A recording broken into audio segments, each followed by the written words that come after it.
बाजवड़ agency में फौज और तालिबान के दरमियान शदीद जड़ की इतला। खैबर पख्तूनख्वा के कबायली इलाके बाजवड़ एजेंसी की तहसील चारमंग में फौज और TTP जंगजू के दरमियान शदीद झड़प हुई है। तफसीलात के मुताबिक गुज़िश्ता शब बाजवड़ एजेंसी की तहसील चारमंग के इलाके आशम गाखे के करीब तालिबान और फौज का आमना सामना हुआ, जिसके बाद फरीक़ैन ने एक दूसरे पर फायरिंग भारी हथियारों से फायरिंग खोल दी। इतलात के मुताबिक इस शदीद झड़प के नतीजे में सिक्योरिटी फोर्सेस को भारी जानी नुकसान उठाना पड़ा है, ताहम अभी तक सही आदाद शुमार सामने नहीं आई।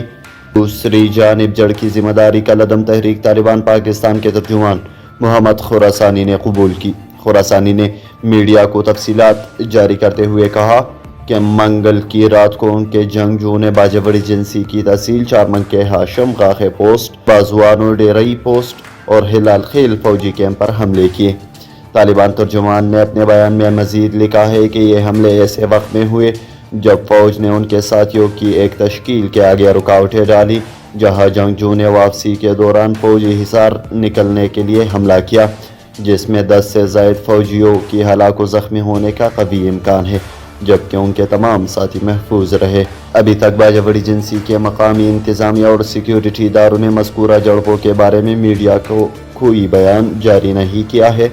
याद रहे कि गुज़िश्ता रोज़ शमाली वज़ीरिस्तान की तहसील शवाल के इलाके तोरसर में भी तालिबान और फौज के माबैन एक झड़प हुई थी, जिसमें पाक फौज का एक एहलकार हलाक हो गया था। उस हमले की जिम्मेदारी भी मोहम्मद खुरासानी ने कबूल की थी।